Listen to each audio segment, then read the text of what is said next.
Hello future CMS, I am a qualified cost accountant CMA Aditya Prajapati और आज हम कर रहे हैं CMA foundation law lecture number 7 जो हमारा कंसिडरेशन टॉपिक के ऊपर होगा। इससे पहले के लेक्चर्स में हम लोगों ने offer, acceptance, contract, essentials of a valid contract, उसके बाद काफी चीजें हम लोगों ने कवर कर ली हैं। अगर सबसे पहले आप लोगों ने वो नहीं देखा है तो सबसे पहले जाके वो सब आप देख लो, उसके बाद आप आके इस वीडियो को कंटिन्यू करो और अच्छे से समझो। तो चलिए शुरू करते हैं कंसिडरेशन टॉपिक आज का, जो बहुत इंपॉर्टेंट टॉपिक है। सर कंसिडरेशन का मतलब क्या है? कंसिडरेशन, आप लोगों को मन में डाउट होगा, सर हम लोग बहुत पहले आप बताए थे कि कंसिडरेशन का मतलब ये होता है, थोड़ा सा बाद में बताएंगे, हम आपको ऐसा ऐसा बोले थे आप। लेकिन आज वो दिन आ गया जिस दिन मैं आपको कंसिडरेशन का मतलब बताने वाला हूँ। चलिए, मैं मान लो आप लोगों को बोला, क्या बोला सर, कि कल मैं आपको 1 लाख रुपीज दूंगा। आप लोग क्या बोले? ठीक है सर। क्या करना सर?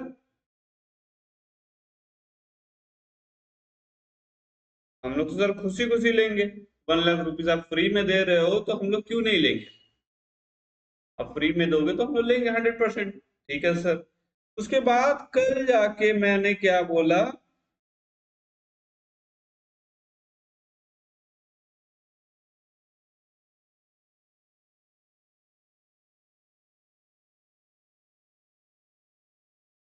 नहीं दूंगा। क्या आप लोग मेरे ऊपर कोई केस फाइल कर पाओगे? बताओ आप लोग सोच। क्या आप लोग मेरे ऊपर कोई केस फाइल कर पाओगे? आप लोगों के ऊपर मैंने छोड़ा, आप लोग मुझको सोच के बताओ। नहीं सर, हम लोग नहीं कर पाएंगे। क्यों नहीं कर पाएंगे?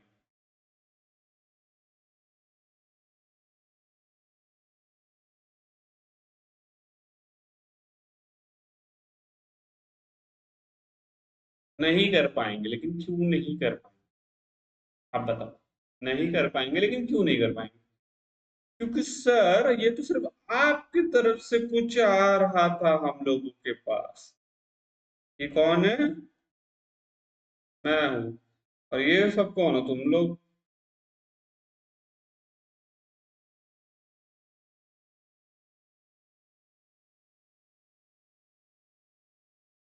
ये कौन हो?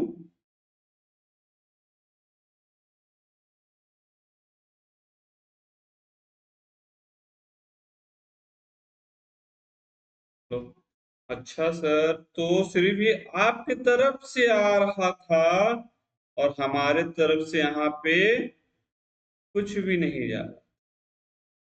एक तरफ से सिर्फ आ रहा था सर। यहाँ पे क्या सर, क्या चीज का कमी रह गया?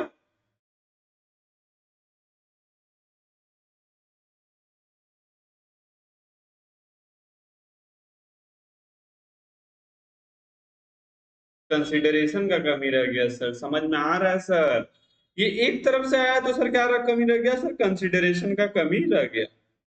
अच्छा, एक और एग्जांपल मैं आप लोगों को देता हूँ। ठीक है, उस एग्जांपल को और समझो। ठीक है? आप लोग कहाँ गए?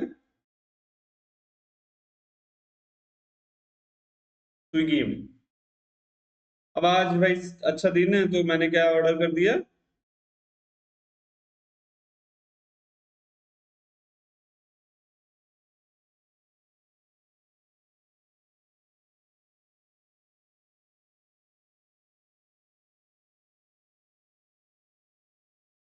ठीक है, 300 का पिज्जा ऑर्डर किया। अब 300 का जब पिज्जा ऑर्डर किया तो स्विगी ने मुझको क्या दिया?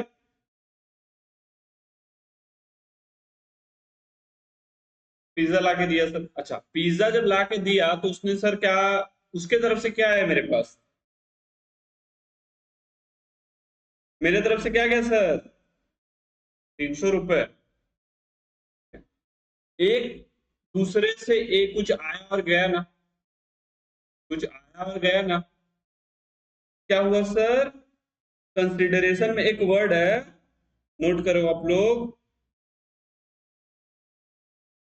कंसिडरेशन में एक वर्ड है, क्विड प्रो क्यो। इस वर्ड का मतलब क्या होता है?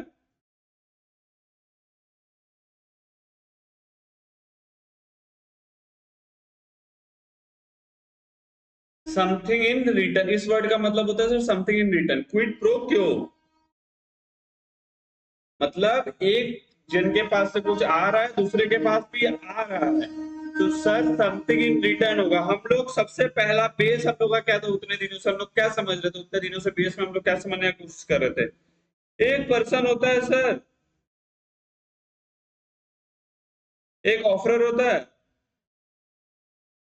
और एक ऑफरी होता है। हाँ सर, इतना तो हम लोग को समझ में आ ही रहा था उतना दिनों से। अच्छा, ये इसको कुछ बोलता है, ये एक्सेप्ट करता है। क्या करता है? एक्सेप्ट करता है। एक जन बोलता है, दूसरे जन एक्सेप्ट करता है। अच्छा, ये कुछ देता है और ये कुछ देता है। जो ये देता है ना सर, इसी को हम लोग कंसिडरेशन बोलते हैं। एक तरफ एक हाथ से क्या ताली बजती है? नहीं सर, नहीं बज सकती। दोनों हाथ मिलते तभी ना ताली बजती है सर। हाँ, तो जाके कंसिडरेशन बनता है। ठीक है सर, समझ में आया सर, दोनों तरफ से कुछ आया गया। ठीक है।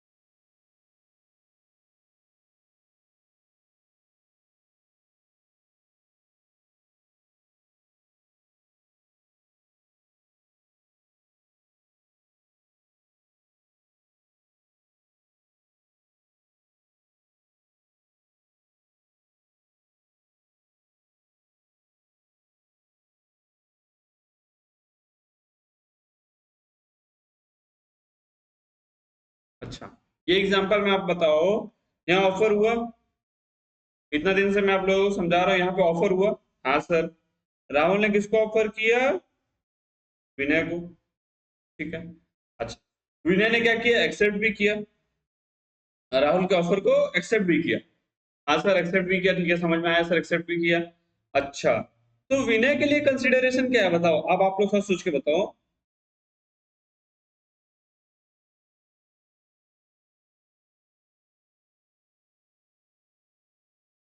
विनय के लिए कंसिडरेशन क्या है?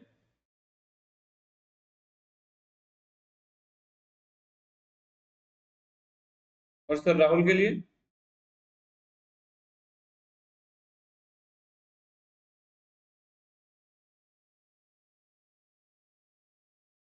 इसका मतलब क्या हुआ कि समथिंग इन रिटर्न, जो भी समथिंग इन रिटर्न आ रहा है सर, वो होगा आपका कंसिडरेशन। आपके पास कुछ आ रहा है उधर से आपके पास, या आपके पास से जो जा रहा था उसके लिए वो कंसिडरेशन हो गया, और आपके पास जो आ रहा है सर वो कंसिडरेशन हो गया, समथिंग इन रिटर्न। अच्छा सर, समझ में आ गया। ये आइदर क्या हो सकता है?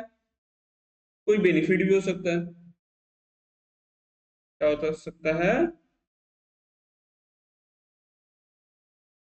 इंटरेस्ट भी हो सकता है,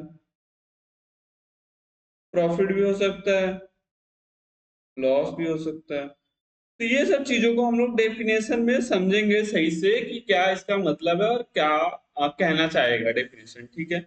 अच्छा, अगर हम लोग बात करें कि आज हम लोग जो कंसिडरेशन पढ़ रहे हैं,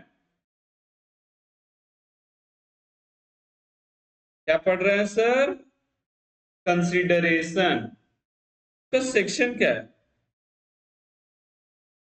इसका सेक्शन क्या है? आप लोगों को मैंने फर्स्ट क्लास में ही 4 5 6 सेक्शन याद कराया था, जो अभी तक वही वही चल रहे हैं, और ज्यादा कुछ सेक्शंस में चेंजेस नहीं हुआ है, और वही सेक्शंस बहुत ज्यादा इंपॉर्टेंट थे। मैंने आप लोगों को क्या क्या याद करवाया था, थोड़ा सा याद करो। तो सर कंसिडरेशन का सेक्शन आपने बताया था सेक्शन 2 क्लॉज डी, और डी को सर कैसे याद रखना है? आपको कंसिडरेशन बोलते समय थोड़ा सा ये डी को फोकस रखना है, और यही सेक्शन आपका बनेगा कंसिडरेशन का। क्या सर? कंसिडरेशन बोलने में सबसे बीच में कौन सा वर्ड आ रहा है? कंसिडरेशन। रेशन तो छोड़ दो, consider, D, D for consideration. ठीक है, हम लोग का सर कंसिडरेशन सी से नहीं डी से शुरू होता है मान लो, तो सर आपको सेक्शन वाला याद रह जाएगा कंसिडरेशन का 2D। अच्छा सर, समझ में आ गया सर, कंसिडरेशन का सेक्शन 2D हम लोग का सी से नहीं शुरू होता है, डी से शुरू होता है कंसिडरेशन। बहुत बढ़िया। ये सब चीज़ सर कहाँ से आपका दिमाग में आ जाता है? चलो ठीक है। तो हम लोग का एग्जाम्पल में यहाँ पे राहुल क्या था सर? ऑफरर।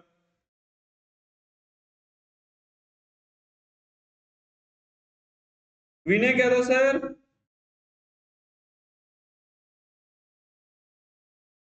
एक्सेप्टर। ठीक है सर, समझ में आ गया, विनय एक्सेप्टर था और राहुल सर ऑफरर था। अच्छा, यहाँ पे सर क्या बना? जब सर विनय ने बोल दिया ठीक है, तो यहाँ पे क्या बना?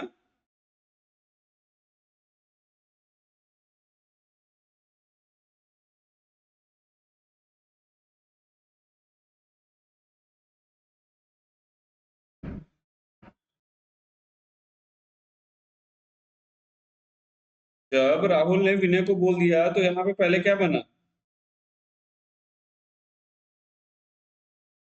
और दोनों साइड से कंसिडरेशन था ना सर, तो यहाँ पे क्या बन गया? उसके बाद सर वो सब चेकिंग होता है, फिर ये इनफोर्सिएबल, सर ये बनता है क्या? कॉन्ट्रैक्ट। अच्छा सर, समझ में आ रहा है, इसीलिए हम लोग अब ये चीज, ये टॉपिक को पढ़ रहे हैं, कंसिडरेशन। बिल्कुल सही समझे हो आप। हम लोग इसीलिए भी कंसिडरेशन टॉपिक को पढ़ रहे हैं। हम लोगों को कंसिडरेशन टॉपिक को समझना है सही से। इसमें बहुत सारे कुछ कुछ एक्सेप्शंस आएंगे, उसके बाद कुछ कुछ रूल्स आएंगे, तो वो सबको भी हम लोगों को याद रखते हुए चलना होगा। ठीक है, तो चलो शुरू करते हैं। अगर यहाँ तक आप लोगों को समझ में आया है तो ये एग्जाम्पल को आप लोग नोट करो सही से। ठीक है, जो भी एग्जाम्पल मैं करा रहा हूँ ना, तो उसको आपको नोट करते हुए चलना है, वरना एट द एंड आप भूल जाओगे। और आप ऐसा भूलोगे लॉ, ऐसा भूलते हैं लोग कि मतलब समझ नहीं सकते, ऐसा बोलते हैं लोग, फिर उनको याद ही नहीं आएगा कि क्या उन्होंने पढ़ा था। तो जो भी मैं करा रहा हूँ, ये कंसिडरेशन हम लोग खत्म करने के बाद और एमसीक्यू भी सॉल्व करेंगे, क्योंकि पूरा चैप्टर अगर खत्म करने जाएंगे तो फिर आप पूरा भूल जाओगे, और आपको नहीं समझ में आएगा कि कौन सा क्या इंपॉर्टेंट हम लोगों ने पढ़ लिया है। तो सर ये वाला टॉपिक हम लोग खत्म करने के बाद तुरंत ही एमसीक्यू का भी सॉल्यूशन एक बार करेंगे।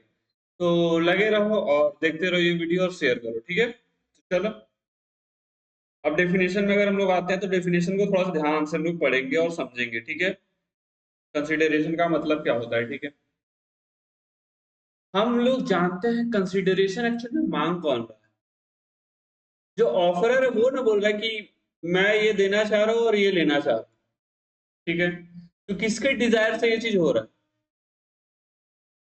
एक ही जन ना बोल रहा है कि मैं ये देना चाह रहा हूँ और तुमसे ये लेना चाह रहा हूँ। सर ये किसके डिजायर से हो रहा है? प्रोमिजर के। और कौन पेमेंट कर रहा है इसका एक्चुअल में? कुछ तो इसके सब तरफ से भी जा रहा है, कुछ उसके तरफ से भी आ रहा है। ठीक है, अच्छा, when at the desire, मैंने बोला किसके इच्छा से हो रहा है सर? प्रोमिजर। प्रोमिजर ही ने बोल रहा है कि मैं अपना लैपटॉप देना चाह रहा हूँ, 50,000 रुपए उसके बदले में लेना चाह रहा हूँ, तो किसका डिजायर हुआ सर?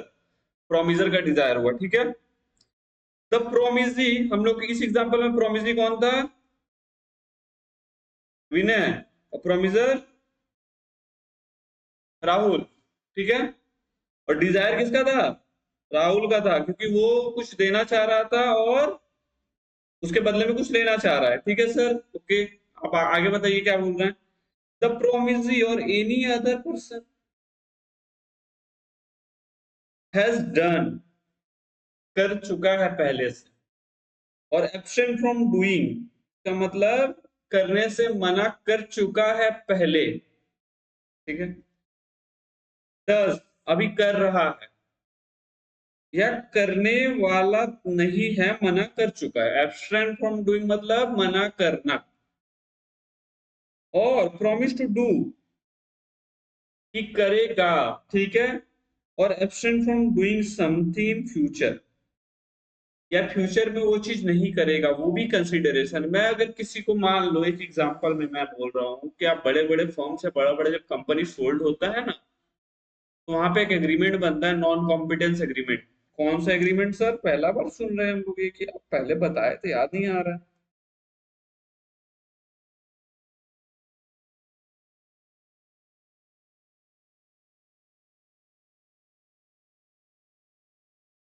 ये नॉन कॉम्पिटेंस एग्रीमेंट ऐसा रहता है कि आप आगे जाके आपको 3 इयर्स और 5 इयर्स और वॉट एवर जो भी मेंशन रहेगा, उतना दिनों तक आपको ये काम, ये बिजनेस में नहीं आना है।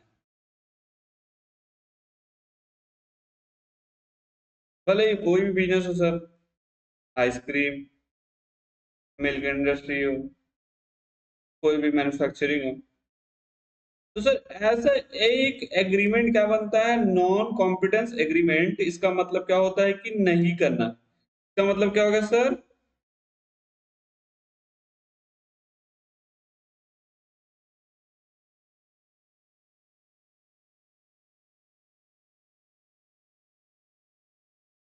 एब्स्टेन फ्रॉम डूइंग, ठीक है सर, उसको नहीं करना।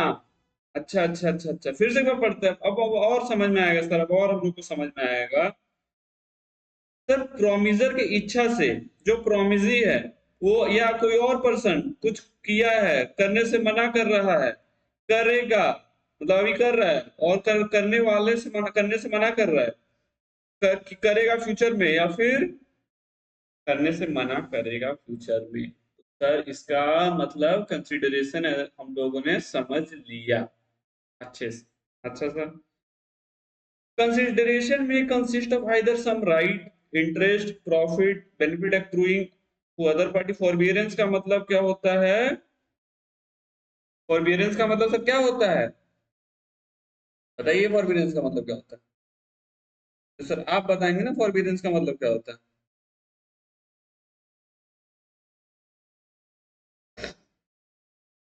मुझे थोड़ा सा वर्ड है, मैं भी लिख के रखूंगा।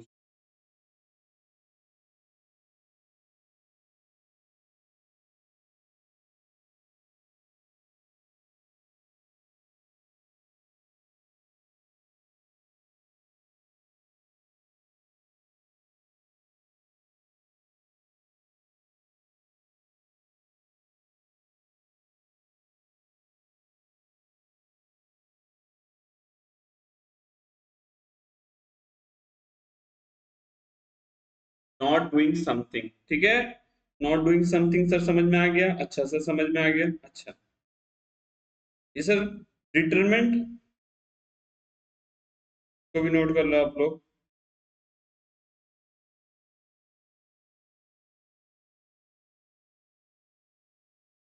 लॉस और सेक्रीफाइस, लॉस और सेक्रीफाइस सर कैसे हो गया सर? आप मान लो आपका, आपके एंड से क्या कंसिडरेशन हो गया सर? वो लॉस या सेक्रीफाइस, आप नॉन कॉम्पिटेंस एग्रीमेंट में जब जा रहे हो सर, वो लॉस और सेक्रीफाइस ही आपकी तरफ से सर क्या हो गया? कंसिडरेशन हो गया। और रिस्पॉन्सिबिलिटी गिवन, सफर्ड और अंडरटेकन बाय अदर। ठीक है सर, समझ में आ रहा है सर? ठीक है। अच्छा, इसे आप लोगों ने नोट कर लिया, मैं हटा रहा हूँ यहाँ से, ठीक है। उसके बाद सर मैंने बोला ना, क्विड प्रो क्यो, क्या बताया sir? Something in return. Something in return का मतलब सर समझ लिया आप लोगों ने, क्विड प्रो क्यो, the most important word of this chapter, ठीक है। सबसे इंपॉर्टेंट वर्ड है इस चैप्टर का। तो सर आपको ये याद रखना है, ठीक है सर। क्विड प्रो क्यो का मतलब हम लोगों ने समझ लिया, that something in return. Okay sir, ठीक है।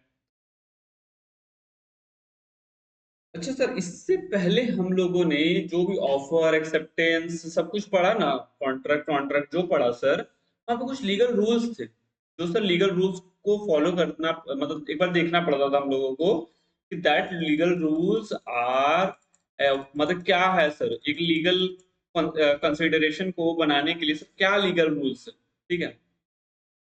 तो यहाँ पे सर अब हम लोगों का आता है कुछ केस स्टडीज और रिटन टेक्स्ट, जिसको हम लोग पढ़ेंगे, केस स्टडी समझेंगे, उसका मतलब समझेंगे और धीरे धीरे moving forward towards new new concepts, ठीक है। अच्छा, लीगल रूल्स रिगार्डिंग कंसिडरेशन का मतलब क्या हो गया सर, थोड़ा सा बताइए। लीगल रूल्स रिगार्डिंग कंसिडरेशन का मतलब, पहला नंबर पॉइंट क्या बोल रहा है sir, consideration must move at the desire of the promisor.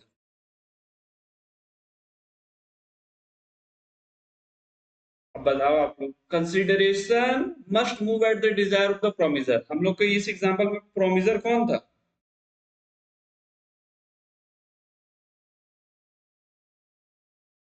हम लोग के इस एग्जांपल में राहुल था। तो किसके डिजायर से सर जा रहा है, ये लैपटॉप दे रहा है और 50 के ले रहा है। Consideration must move at the desire of the promisor. ठीक है सर, समझ में आ रहा है। Consideration must be offered by the promisee. Consideration offer by किसके थ्रू होना चाहिए? प्रोमिसी। प्रोमिसी हम लोग एग्जांपल में विनय था, और third party at the Dzire और रिक्वेस्ट ऑफ द प्रोमिसर, ठीक है। Any act at the desire of the third party is not a consideration. यहाँ पे हम लोगों का एक केस स्टडी है, दुर्गा प्रसाद वर्सेस बलदेव। अच्छा, इस केस स्टडी और एग्जांपल को हम लोग अच्छे से समझेंगे और आप भी थोड़ा सा दिमाग लगा कर समझ, ठीक है। हम लोग के इस एग्जांपल में तीन लोग हैं।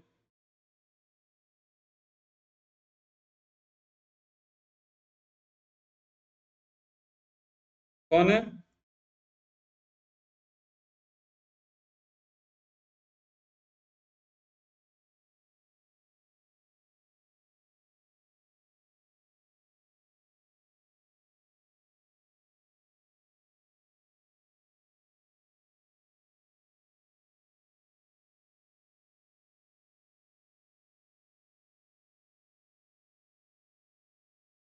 हम लोग के इस एग्जांपल में, इस केस स्टडी में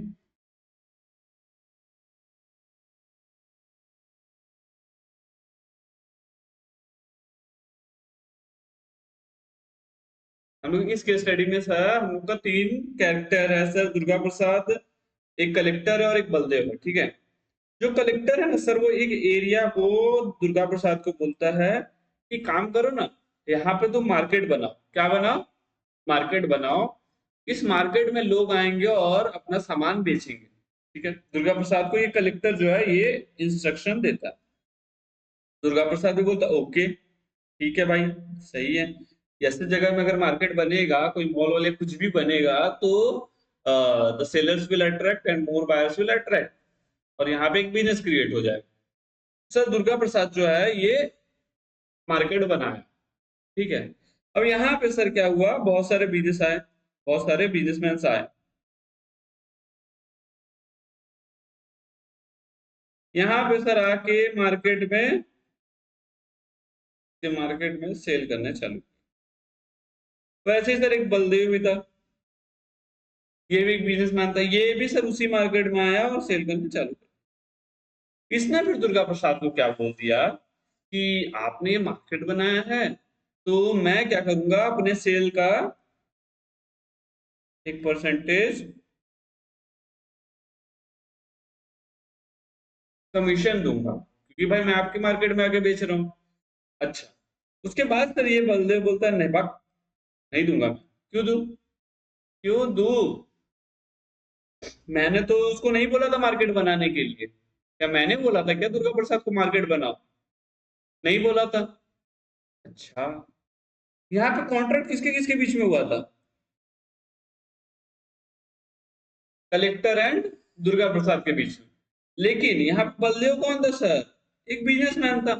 वो आके अगर उस जगह में बेच रहा है सामान या कुछ भी, लेकिन कॉन्ट्रैक्ट तो नहीं किया था ना दुर्गा प्रसाद से कि तुम मेरे लिए मार्केट बना दो, तुम मेरे लिए मार्केट बना दो और मैं तुमको कमीशन दूंगा। एक तरफ से कंसिडरेशन, एक तरफ से कंसिडरेशन, यहाँ पे दो तरफ से कंसिडरेशन। लेकिन यहाँ दुर्गा प्रसाद ने कुछ किया क्या?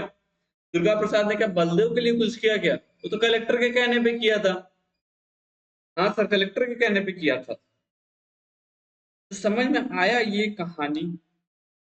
तो जब सर दुर्गा प्रसाद ने केस फाइल किया ना बलदेव के ऊपर, Baldev refuse to pay that commission which is promised by Baldev, क्योंकि जो मार्केट था वो किसके कहने पे नहीं, मतलब सर इसके कहने पे तो किया नहीं है।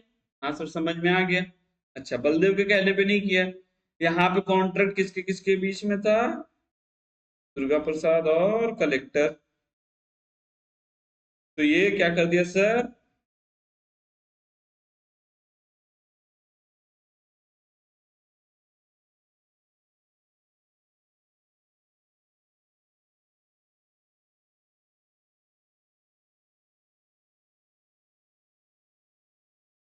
Refuse to pay the commission.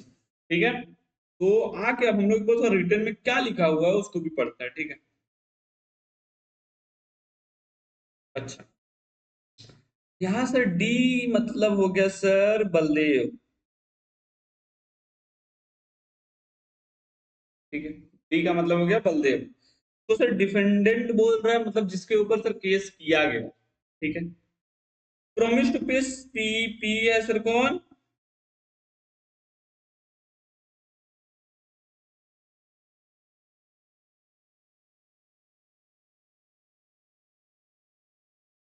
Durga Prasad. अच्छा, a certain commission on article which is sold through their agency in a market। Durga Prasad ने जो मार्केट बनाया था उसके थ्रू से अगर सोल्ड हो रहा है सर, तो जो बलदेव है वो कमीशन पेमेंट करेगा, जहां पे उसने बोला था। Market was constructed by P, जो दुर्गा प्रसाद है, P at the request of और at the desire of the collector. Collector के डिजायर पे ये सर मार्केट दुर्गा प्रसाद ने बनाया था। ठीक है, समझ में आया। Not at the desire of D, D हम लोग का कौन है, डी से आप लोग दुर्गा प्रसाद नहीं रिलेट करोगे, दुर्गा प्रसाद मत समझ लेना डी से, वरना घर पे आके तुड़ाई होगा तुम लोगों का। डी का मतलब है यहाँ बलदेव, डी फॉर डिफेंडेंट। ठीक है, पी फॉर प्लेंटिव, प्लेंटिव कौन हुआ जिसने केस फाइल किया, डी फॉर किस, डी डिफेंडेंट का मतलब किसके ऊपर किया, तो यहाँ डी को दुर्गा प्रसाद मत समझ लेना, नहीं तो बस वो दुर्गा प्रसाद में ही आप लोग, आप भी दुर्गा प्रसाद ही बन जाओगे। समझ ही में नहीं आएगा कि क्या बोल रहा है, रिटर्न टेक्स्ट क्या है। तो सबसे पहले लिखो डी यहाँ पे कौन है, पी कौन है और सी कौन है, वरना बस फिर तो लॉ आया राम और गया राम हो जाएगा और समझ में भी नहीं आएगा कुछ और याद भी नहीं रहेगा जब केस स्टडी देखोगे तो। अच्छा, कंक्लूजन क्या निकला सर, डी मतलब Baldev was not bound to pay it as it is without consideration and hence void. ठीक है, इसे यहाँ पे तो यही नहीं हुआ ना सर, क्या नहीं हुआ, कंसिडरेशन एक तरफ से मूव ही नहीं हुआ, कमीशन जा रहा है लेकिन सर दुर्गा प्रसाद ने उसके बदले में कुछ किया क्या, नहीं किया। नहीं नहीं किया कि किया, तुम लोग बोलो, तुम लोग के ऊपर ही छोड़ है, बताओ। नहीं सर नहीं किया। ठीक है, नहीं किया तो चलो आगे देखते हैं। पॉइंट नंबर 2, कंसिडरेशन में मूव फ्रॉम प्रोमिजी और एनी अदर। अच्छा, यहाँ पर अब एक केस स्टडी है, केस स्टडी को हम लोग पहले समझते हैं। ठीक है, यहाँ पे ये केस स्टडी को भी सर आप तो थोड़ा बताते हो केस स्टडी अच्छे से, तो अच्छे से ही बताओ इसको। ठीक है,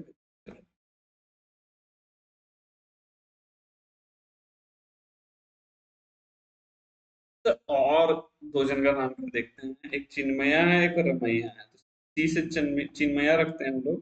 ठीक है, और आर से रमैया।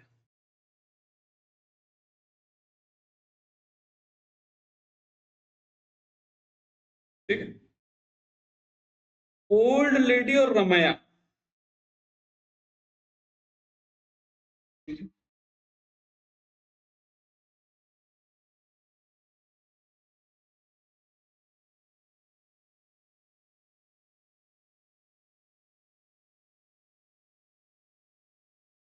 एक मिनट, कहीं कैरेक्टर ना स्विच हो जाए, कैरेक्टर स्विच हो जाएगा तो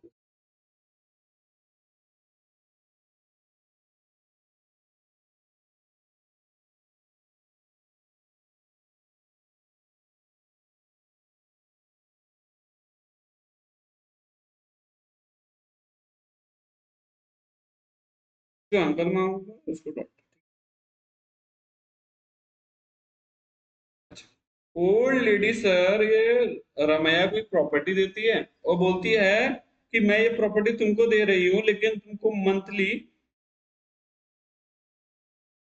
अपने अंकल को कुछ देना पड़ेगा।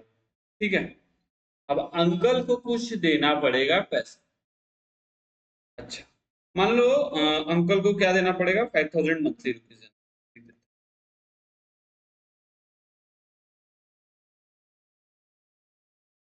पर मंथ देना पड़ेगा। अच्छा, और इनके बीच में एक एग्रीमेंट भी हो गया कि मेरी जो बेटी है वो आपको पैसा दे देगी। ये कौन है, अंकल, कि आपको मंथली 5000 रुपीज देगी। अच्छा, उसके बाद सर ये बेटी क्या करती है, बोलती है मैं पैसे नहीं दूंगी, पैसे नहीं दूंगी। भाई मैं पैसे क्यों दूं? अब सर वो पैसे देने से इनकार कर देती। तो अंकल सर एकदम खफा खफा हो गए भाई। अंकल क्या, अंकल एकदम गुस्से में, अंकल पूरा गुस्से में। अंकल ने क्या कर दिया sir, case file. Case file sir किया और केस को उन्होंने जीता। जो सर इसने प्रॉपर्टी के बदले में प्रॉमिस किया था डॉटर ने, रमाया ने, कि मैं पैसे दूंगी 5000 रुपीज मंथली अंकल को, लेकिन सर यहाँ पे उसने किसको देना ही बंद कर दिया। ठीक है, तो जब देना बंद कर दिया सर तो अंकल ने केस किया और अंकल ने पैसे लिए। थोड़ा सा केस एक बार पढ़ते हैं, ठीक है, तो समझ में और आएगा। पहले पढ़ते हैं, उसका फिर वो एग्जांपल फिर चलेगा। Consideration may proceed from the promisee or any other person who is not a party to the contract. There can be stranger to a consideration but not a no stranger to a contract. अच्छा, for example इसको पढ़ते हैं case study को। An old lady made a gift of her property to her daughter with a direction to pay a certain sum of money to the maternal uncle by way of annuity, जो monthly या annually कुछ भी होगा। On the same day the daughter executed writing in favour of the brother agreeing to pay the annuity. अच्छा, इनके और इनके बीच में एक कॉन्ट्रैक्ट हो गया था कि ये इसको पैसे देगी। ठीक है,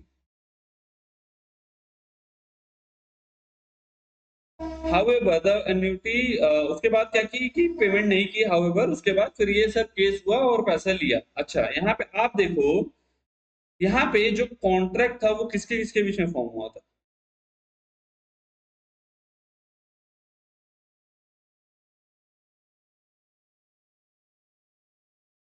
ओल्ड लेडी और रमाया।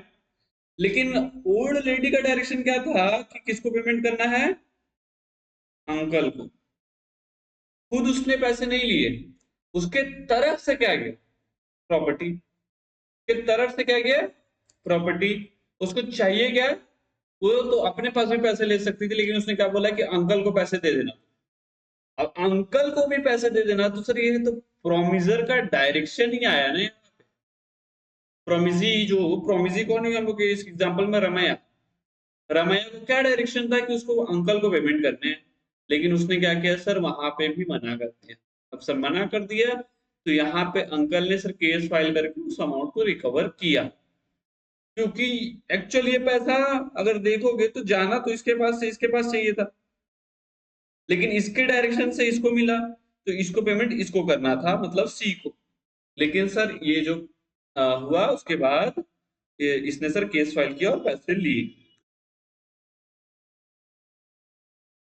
वही चीज यहाँ लिखा है, कंसिडरेशन में मूव फ्रॉम एनी फ्रॉम प्रोमिजी और एनी अदर। ठीक है, समझ में आ गया।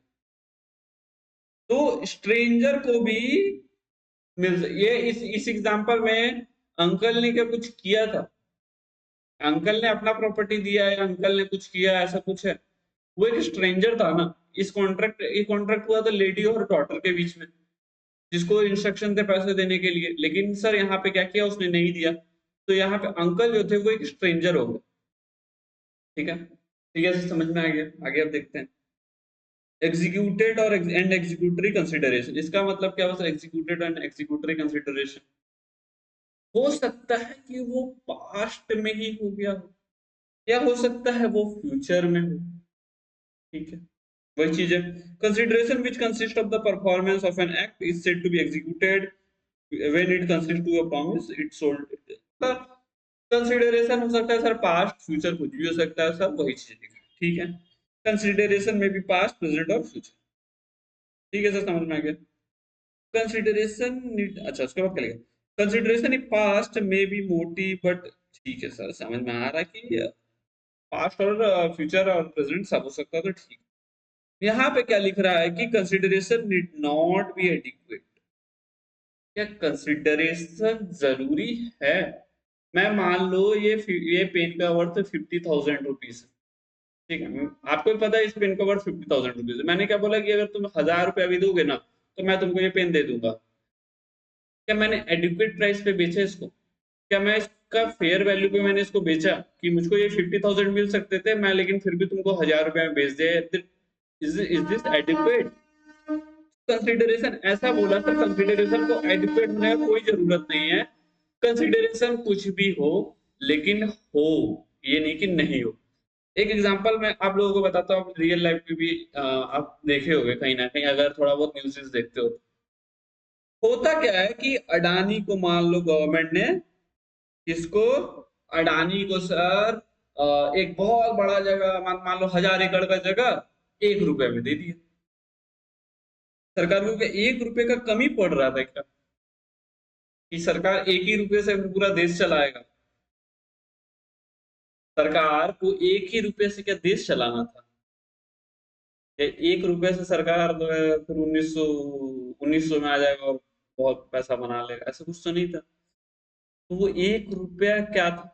अडानी की तरफ से कंसिडरेशन, सरकार की तरफ से कंसिडरेशन। जमीन एक के पास से कुछ गया और एक के पास से आया सर, तभी ना वो कॉन्ट्रैक्ट बना। अगर सर आता ही नहीं तो वो कॉन्ट्रैक्ट बनता क्या? बिल्कुल नहीं बनता। समझ में आया आप लोगों को क्यों नहीं बनता? ठीक है सर, समझ में आया सर। तो इसका मतलब है consideration need not B adequate, मतलब कंसिडरेशन को एडिक्वेट होने का कोई दरकार नहीं है।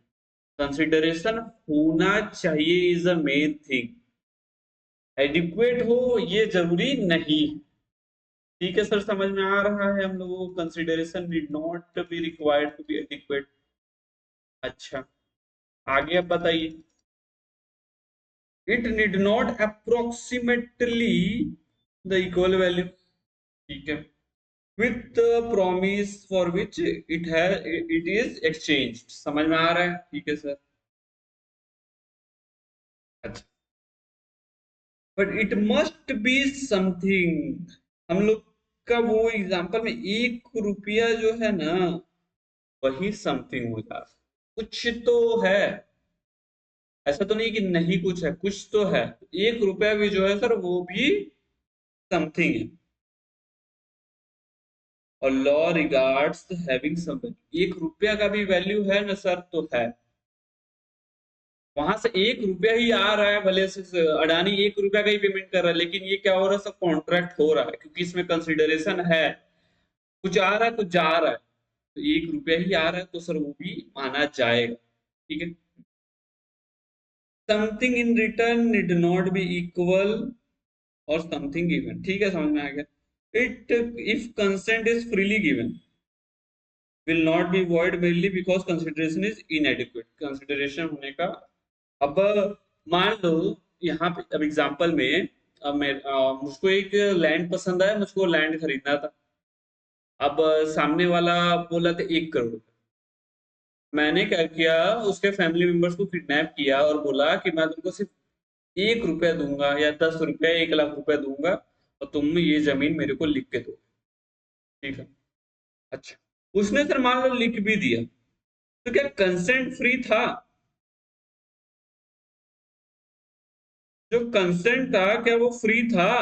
नहीं था। वो बाद में जाके क्या हो जाएगा सर, वॉइडेबल हो जाएगा, जिसको सर चाहे तो पार्टी वॉइड करा सकता है। ठीक है, तो सर कंसेंट फ्री होना चाहिए। यहाँ पे जो अडानी 1 रुपया गवर्नमेंट को दे रहा है, यहाँ पे दोनों का कंसेंट फ्री है। गवर्नमेंट भी अपनी इच्छा से जमीन को दे रहा है और अडानी भी अपनी इच्छा से गवर्नमेंट को 1 रुपया दे रहा है, तो यहाँ पे कंसेंट फ्री है। अच्छा, समझ में आ गया। But if it's shockingly less or other party allies that his consent was not free, then this inadequate consideration can be taken as evidence in support of that allegation. अगर बाद में sir कोई पार्टी अगर इस पे case कर देता है कि हाँ कंसेंट फ्री नहीं था या फिर वो ही कर देता है तो सर ये एज एविडेंस ही मानना चाहिएगा, ठीक है। Performance of what which performance of what one is legally bound to perform.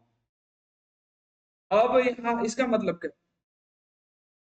अब एक एग्जांपल मान लो, पुलिस है, जो पुलिस ठीक है वो क्या करती है सर, सर्विस देती है, जनरल पब्लिक को सर्विस देती है, गवर्नमेंट से पैसे लेती है। वहां भी कॉन्ट्रैक्ट हुआ। कॉन्ट्रैक्ट कैसे हो गया सर, जो पुलिस है वो सर्विस दे रही है पब्लिक को, पैसे ले रही है गवर्नमेंट से। इनके इनके बीच में कॉन्ट्रैक्ट, ठीक है। और ये कौन है, मान लो थर्ड पार्टी, तो कॉन्ट्रैक्ट हुए एक हिसाब से, ठीक है, पब्लिक। अब यहाँ पे पुलिस ने क्या किया, एक चोर को पकड़ा। अब चोर को पकड़ा तो क्या गवर्नमेंट इसको इनाम देगी, गवर्नमेंट इसको बोलेगी नहीं तुमको मैं डबल पे करूंगा, नहीं करेगा, क्योंकि सर ये क्या था, काम इसका था, क्या था, पुलिस का काम ही क्या है सर, चोर को पकड़ना। तो ये क्या है सर, लीगली बाउंड हुआ ना, का काम ही था legally bound, he is legally bound to perform his duty. Performance of an act by a person which is legally bound cannot consideration for a contract।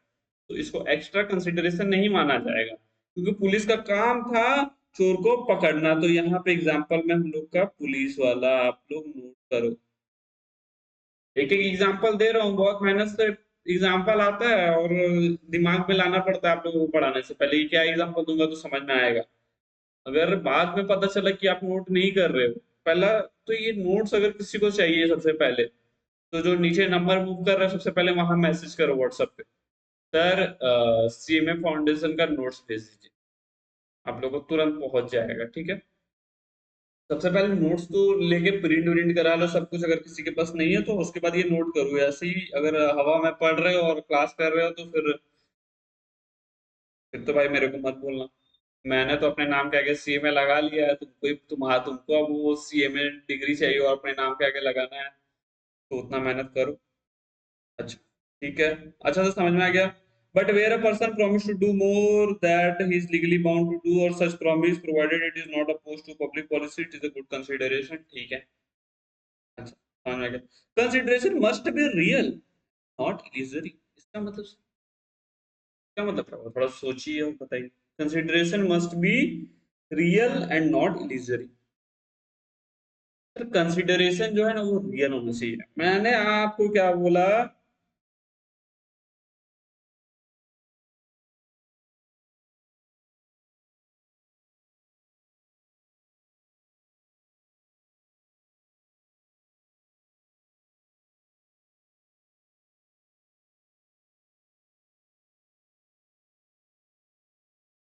I will sell moon for rupees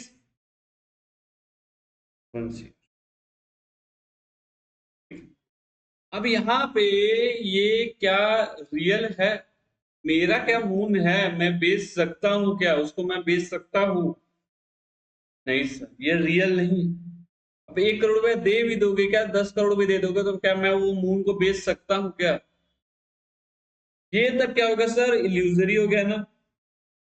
हाँ illusory हुआ कि नहीं हुआ बताओ आप लोग, ये एक इमेजिनेशन में आया कि नहीं बस, ये क्या रियल में हो सकता है, रियल परफॉर्मेंस में जिंदगी में पॉसिबल है, नहीं है सर, कभी पॉसिबल नहीं है। तो सर ये क्या हो गया, consideration must be real not illusory.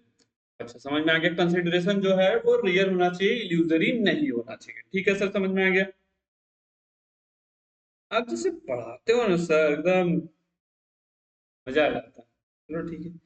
Consideration must not be unlawful immoral oppose to public policy का मतलब हो गया कंसिडरेशन सर कुछ भी मान लो, अब मैं आप लोगों को बोल रहा हूँ एक काम करो, तुम उसको जाके मार दो, मैं तुमको 1 लाख रुपए दूंगा, क्या ये कंसिडरेशन जो इधर से हो रहा है मारना, मारना एक कंसिडरेशन हुआ, क्या ये लॉफुल है? ये तो अनलॉफुल है।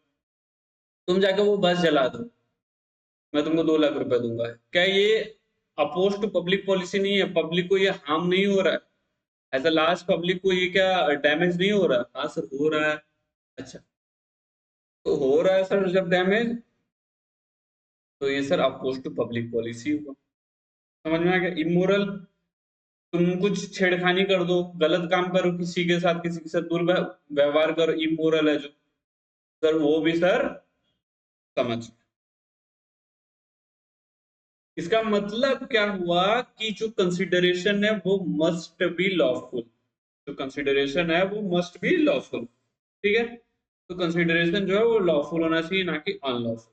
जो भी होगा कंसिडरेशन लॉफुल होना चाहिए। ठीक है। अच्छा, उसके बाद अब ये थोड़ा सा क्या है, एक बार हम लोग देखते हैं इसको। ठीक है, sued by third party to a contract, इसका मतलब क्या हुआ? sued by third party of a contract। तो चलिए देखते हैं हम लोग क्या देखने वाले हैं, sued by third party to a contract, इसका मतलब क्या हुआ sir? sued by third party to a contract का मतलब कि कॉन्ट्रैक्ट किसके किसके बीच में हुआ है? 2 पर्सन के बीच में, लेकिन कोई फाइल तीसरा कर सकता है क्या केस? ठीक है। अच्छा, इसका मतलब क्या हुआ? कंसिडरेशन फॉर एन एग्रीमेंट में proceed from third party, but third party can not sue a contract. अच्छा, देखते हैं हम लोग। अच्छा, इसमें सर जब हम लोग आते हैं, स्ट्रेंजर टू अ कॉन्ट्रैक्ट में enforce a claim in the following cases. अच्छा, only a person who is a party to a contract can sue on it, thus stranger to a consideration is valid and is different from stranger to a contract। हम लोग यहाँ पे समझते हैं। ठीक है, A B और सी। ए ने बी को बेचा, बोला कि मैं अपना बाइक बेचूंगा, तो तुम खरीदोगे क्या? बी ने बोला ठीक है मैं खरीदूंगा। अच्छा, हो सकता था कि ये कंसिडरेशन का अमाउंट सी पेमेंट कर दे, अगर सी बी के कहने पे प्रोमिजर के हिस्से। तो यहाँ पे सर, क्या इस सी जो है, अगर मान लो ए बोल देता है कि भी मैं बाइक नहीं दूंगा,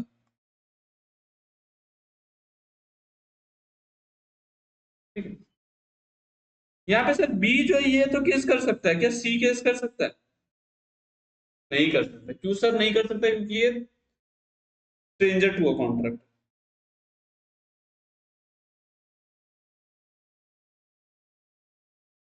इसके बीच में कॉन्ट्रैक्ट नहीं हुआ था, क्योंकि ये स्ट्रेंजर है कॉन्ट्रैक्ट। तो उसी वही चीज यहाँ पे भी लिखा है sir, consideration for an agreement में proceed from a third party. C से भी पैसा आ सकता है, but third party can not sue on a contract. C जो है यहाँ पे केस फाइल नहीं कर सकता है, इसका मतलब यही। ठीक है, only a person who is a party to a contract can sue। यहाँ पे पार्टी कौन था? A and B. तो ए और बी में से, दोनों में से जो भी है वो केस फाइल कर सकता है। Stranger to a contract cannot sue is known as doctrine of privity या privacy of a contract। क्योंकि सर कॉन्ट्रैक्ट जो है वो किसके किसके बीच में हो रहा है? ए और बी के बीच में। तो सर सी कैसे केस फाइल कर सकता है? तो इसी को सर डॉक्ट्रिन ऑफ प्रिविटी या फिर प्राइवेसी हम लोग बोलते हैं। प्रिविटी का मतलब होता है प्राइवेसी, का मतलब ये हुआ। अच्छा सर, समझ में आ गया। स्ट्रेंजर टू अ कॉन्ट्रैक्ट में enforce a claim in the following cases. अब स्ट्रेंजर जो भी है कॉन्ट्रैक्ट में, अभी हम लोगों ने क्या पढ़ा सर, किया इस एग्जांपल में सी जो है ये केस फाइल नहीं कर सकता, क्योंकि ये स्ट्रेंजर टू अ कॉन्ट्रैक्ट है। ये स्ट्रेंजर है उस कॉन्ट्रैक्ट के लिए, कॉन्ट्रैक्ट हुआ ए और बी के बीच में। लेकिन कुछ फॉलोइंग केसेस है जिसमें सर की केस फाइल हो सकता है। अब स्ट्रेंजर भी कर सकता है उसमें केस फाइल। अच्छा, कैसे कर सकता है? इन केस ऑफ अ ट्रस्ट। इसका एग्जांपल से अगर हम लोग समझेंगे, एक एक एग्जांपल मैं आपको देता हूँ, नोट कर लेना। ठीक है, ये मान लो फादर है, ये उसकी बेटी है, ठीक है, और ये है ट्रस्टीज। ठीक है, फादर ने एक ट्रस्ट खोला, क्या खोला सर? ट्रस्ट में ट्रस्टीज को क्या, इसमें इसमें इसने पैसे मान लो 15 लाख रुपए डाले इसमें सर। इसने ट्रस्ट में क्या बोला, ट्रस्टीज जो थे, ट्रस्ट होता है ना सर, उसमें ट्रस्टीज होते हैं, कुछ ट्रस्टीज अपॉइंट करने पड़ते हैं, who are the take care of the trust, ठीक है। उसमें उसने उसको बोले कि मेरी बेटी के एडुकेशन पे ये पैसे खर्चा कर देना, ठीक है। जो 15 लाख रुपए मैं तुम लोगों को यहाँ पे दे रहा हूँ, ये मेरे डॉटर के ऊपर खर्चा कर देना 15 लाख रुपए। लेकिन ये जो ट्रस्टीज थे सर, ये मना कर रहे हैं। हम अब जब मना कर रहे हैं तो क्या ये बेटी जो है third party of the contract, क्योंकि कॉन्ट्रैक्ट किसके किसके बीच में हुआ था, फादर और ट्रस्टीज के बीच में, डॉटर के बीच में तो हुआ नहीं था। लेकिन क्या डॉटर यहाँ पे केस फाइल कर सकती है? तो यस सर, कर सकती है। इन case of trust, beneficiary, beneficiary यहाँ पे कौन थी? अगर अच्छे से मैं आप लोगों को समझाऊं तो यहाँ पे बेनिफिशियरी हम लोग को ऊपर वाले एग्जाम्पल में बेटी थी, तो बेटी को ही बेनिफिट मिलना था, ठीक है। बेनिफिट जिसको मिलता वो बेनिफिशियरी रहता, तो यहाँ पे जो बेनिफिशियरी थी वो डॉटर थी।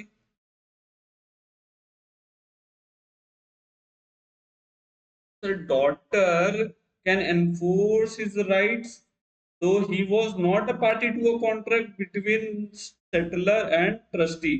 यहाँ पे सेटलर कौन था और ट्रस्टी जो लोग थे। अच्छा सर, समझ में आ गया सर, फिर से एक बार थोड़ा सा समझा दीजिए। ठीक है, मैं बता देता हूँ।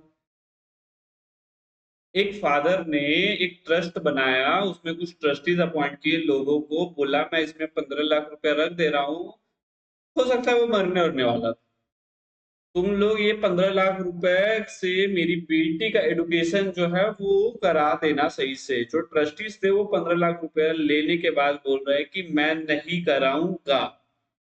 क्या कराऊंगा? नहीं कराऊंगा। तो क्या बेटी जो है वो इस कॉन्ट्रैक्ट में तो थी नहीं, क्योंकि फादर और ट्रस्टीज के बीच में हुआ था, सेटलर और एंड ट्रस्टीज के बीच में हुआ था। लेकिन जिसको बेनिफिट मिलने वाला था वो कौन थी? बेटी, डॉटर। तो सर वो जो है इस पे केस फाइल करके वो अमाउंट को रिकवर कर सकती है, और कर सकती है, वो थर्ड पार्टी है कॉन्ट्रैक्ट में। वो यहाँ पे क्या है सर, थर्ड पार्टी है, सी है मान लो, क्योंकि ए कौन है? सेटलर। और बी कौन है? ट्रस्टी। इनके बीच में कॉन्ट्रैक्ट हुआ था ना, तो सी कौन है? डॉटर। तो डॉटर तो कॉन्ट्रैक्ट में थी नहीं, लेकिन फिर भी सर केस फाइल करके वो पैसे ले सकते, ठीक है। अच्छा सर, समझ में आ गया सर, समझ में आ गया। अच्छा, उसके बाद का सर अब, और अब आगे देखते हैं इन केस ऑफ फैमिली सेटलमेंट। हम लोगों ने पहला, ये सर क्या है, मान लो ये क्या है, एक्सेप्शन का नाम सुने हो ना? कुछ कॉन्ट्रैक्ट हो, मतलब कुछ भी होता है उसका एक्सेप्शन, उससे बियॉन्ड जाता है, ठीक।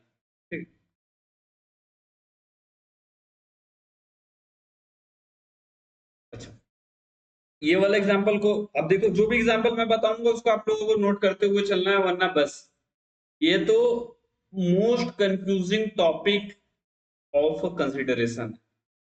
अब इसको एक एक एग्जांपल से मैं आप लोगों को समझाते हुए जा रहा हूँ, ठीक है। तो उसको आप लोगों को नोट करना होगा, वरना भूल जाओगे, ठीक है। अच्छा, ये मोस्ट कंफ्यूजिंग टॉपिक है, suit by third party to contract in case of a family settlement. इसका एग्जांपल मैं आप लोगों को बता रहा हूँ, ठीक है।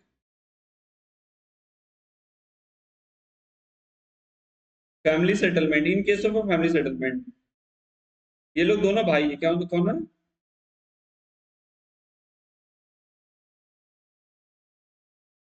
तो भाई वन बोलो, उसको भाई टू बोलो।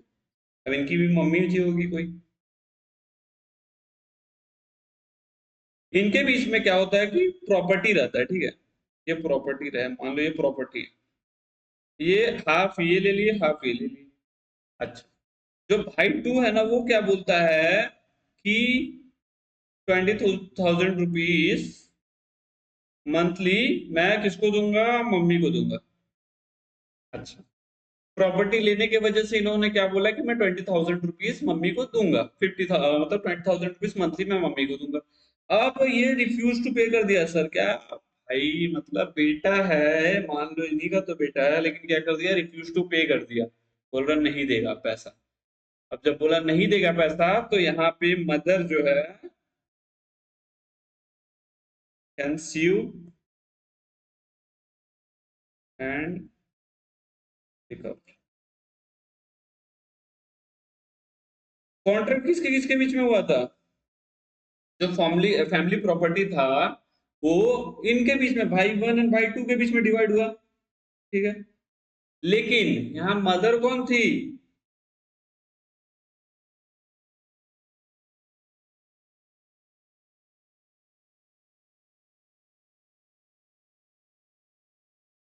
Third party to a contract, समझ में आया? तो third party to a contract होने के बावजूद भी वो पैसा रिकवर कर सकती है। In terms of a settlement are reduced in writing, the members of the family was who originally have not been the parties in the settlement may enforce the agreement। वही इसका मतलब, ठीक है।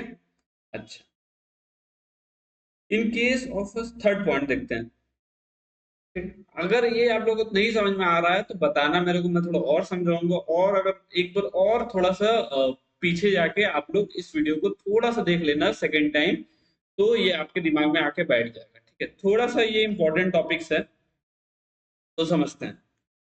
इन अ सर्टेन मैरिज कॉन्ट्रैक्ट और arrangement, ठीक है, एक जो पिता रहता है ना अपनी बेटी को वादा करता है, क्या वादा करता है कि तुम उस लड़के से शादी कर लो, मैं तुमको 20,000 रुपीज मंथली पेमेंट करूँ। अच्छा, तो यहाँ पे वो लड़की क्या करती है सर, शादी कर लेती है, ठीक है। अच्छा, यहाँ पे जो बेटी रहती है शादी कर लेती है क्योंकि उसके पिताजी बोलते हैं कि मैं तुमको पेमेंट करूंगा पैसे। अच्छा, उसके बाद वो क्या करती है, क्या करता है उसका पापा, पिता जो है फादर, वो सर पेमेंट करने से मना कर देता है, पेमेंट करने से मना कर देता है। लेकिन सर यहाँ पे जो बेटी है वो सर स्यू करके पैसे ले सकती है। तो ये एग्जांपल है सर मैरिज कॉन्ट्रैक्ट का। तो ये वाला आप लोग नोट कर लेना इसको, मैंने वर्बली बता दिया, आप लोगों ने इसको नोट कर लेना, ठीक है। अच्छा, इन case of assignment of a contract, इसका मतलब क्या हुआ, इन case of assignment of a contract, ठीक है, इसको समझते हैं।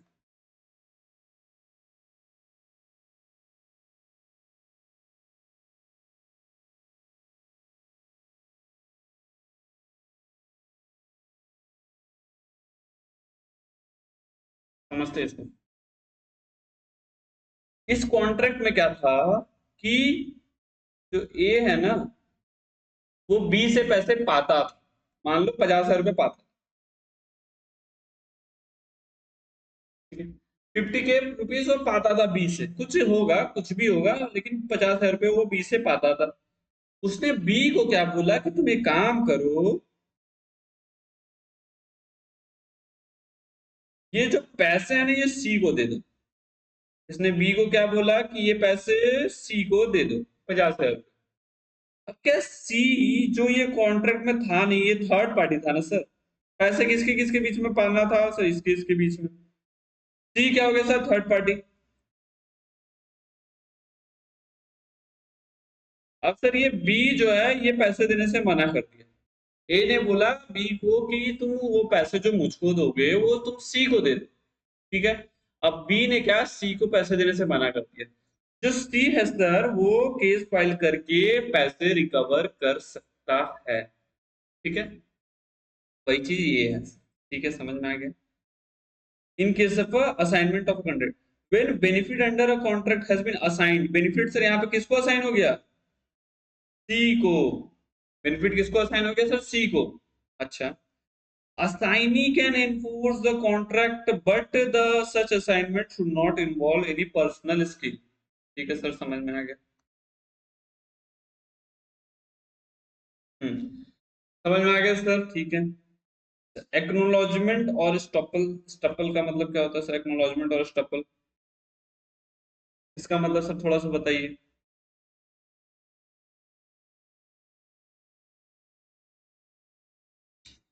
इसी इसी एग्जांपल में हम लोग समझते हैं सर एक्नोलॉजमेंट और स्टपल।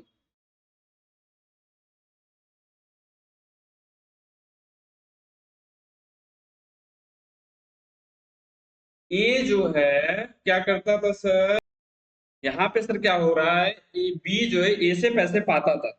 अच्छा, अब ये वाला एग्जांपल में हम लोग थोड़ा समझते हैं।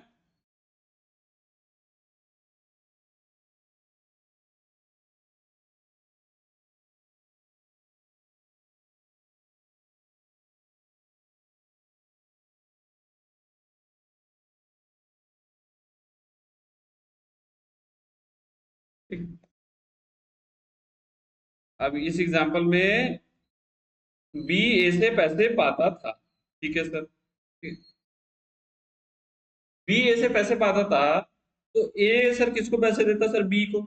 लेकिन ए ने सी को क्या बोला सर कि ये पैसे मैं बी को पेमेंट कर दूंगा, ठीक है। उसके बाद सर क्या कर दिया सर, रिफ्यूज कर दिया पेमेंट करने से, ठीक है। जो कि सर बी जो है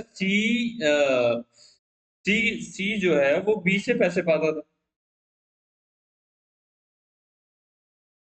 सी को सर ए ने बोला तो जरूर कि मैं पेमेंट कर दूंगा, लेकिन बाद में जब वो रिफ्यूज कर दिया सर, तो वो दूसरे का जो लाइबिलिटी था सी का, मतलब सी बी का जो लाइबिलिटी था सी से, वो सर उसने नहीं पेमेंट करके सर एक्नोलॉजमेंट तो किया ना, लाइबिलिटी का सर एक्नोलॉजमेंट किया।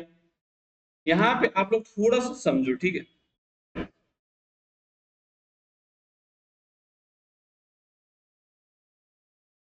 यहाँ पे ए है, ठीक है, यहाँ पे बी है।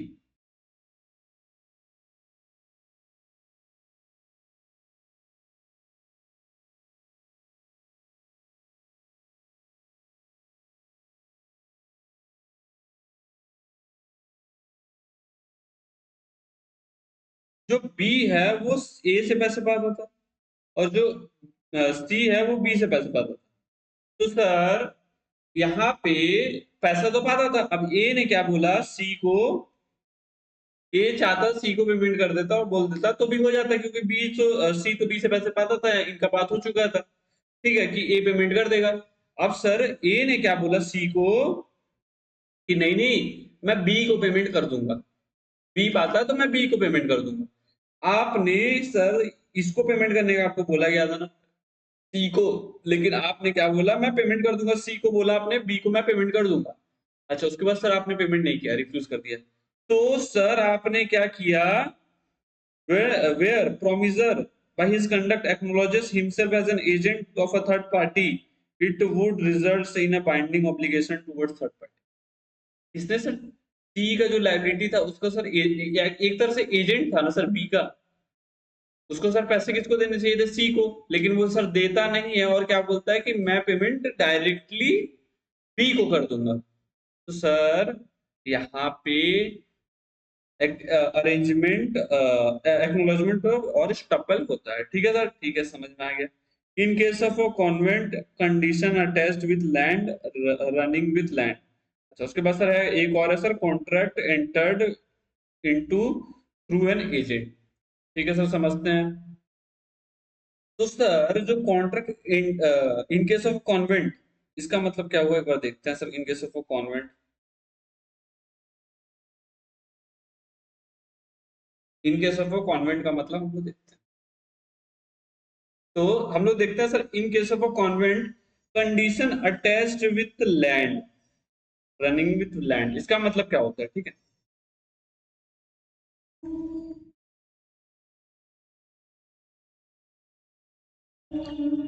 इनके बीच में एक कॉन्ट्रैक्ट होता है सर, एक लैंड का परचेज होता है, ठीक है। ये जो ए है, ये बी को एक लैंड बेचता है, क्या बेचता है सर, लैंड बेचता है। इसमें सर कुछ टर्म्स थे, क्या टर्म्स थे, कि जो ग्राउंड है ना,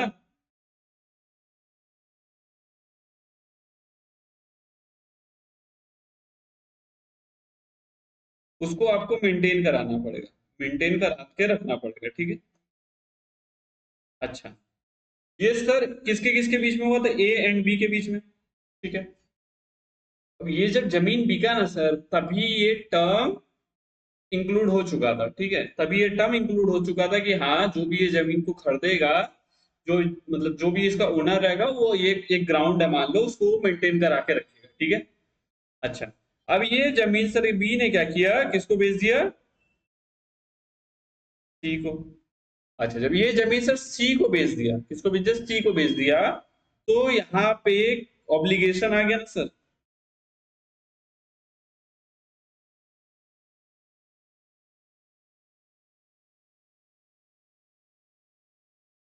सी का क्या ऑब्लिगेशन हो गया सर, कि ये जमीन को मेंटेन करा के रखना, क्योंकि वो जो लैंड है उसी के साथ साथ कुछ टर्म्स अटैच है। क्या है सर, टर्म्स अटैच्ड है। Person who purchases land with the notice that the owner of a land is bound to certain duties affecting land, convent affecting the land may be enforced by a successor of a seller। ठीक है, वही चीज यहाँ पे है sir, कि जो land जो भी खरीदेगा ना, वो लैंड जो भी खरीदेगा या जिसके जो ओनर रहेगा, वो सर उसका सर्टेन ड्यूटी है। एक मान लो वहां पे कोई ग्राउंड है, उसको मेंटेन कराना, वो क्या है sir, condition attached with land है, कंडीशन पहले से ही लैंड में अटैच्ड है। तो सर ठीक है, समझ में आ गया सर, कंडीशन अगर लैंड में पहले से ही अटैच्ड है तो वो आपको करा के देना पड़ेगा और कराना पड़ेगा, क्योंकि सर वो कंडीशन पहले से ही अटैच है। तो इन केस ऑफ कॉन्वेंट, इसका मतलब ये हो गया। अच्छा, उसके बाद सर क्या है, contract entered through an agent. अच्छा, contract through entered through an agent, इसका मतलब क्या हुआ, contract entered through an agent. ठीक है,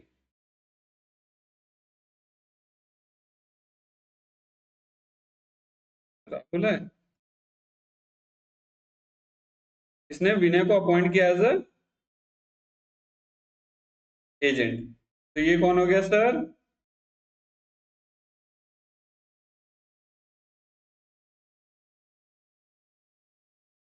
प्रिंसिपल। ये एजेंट क्या कर रहा है सर, क्या कर रहा है एजेंट, ये राहुल के बिहाफ में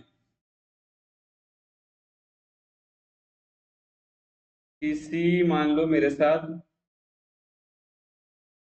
कुछ कॉन्ट्रैक्ट किया। ठीक है, इसने राहुल के बिहाफ में मेरे साथ कुछ कॉन्ट्रैक्ट किया,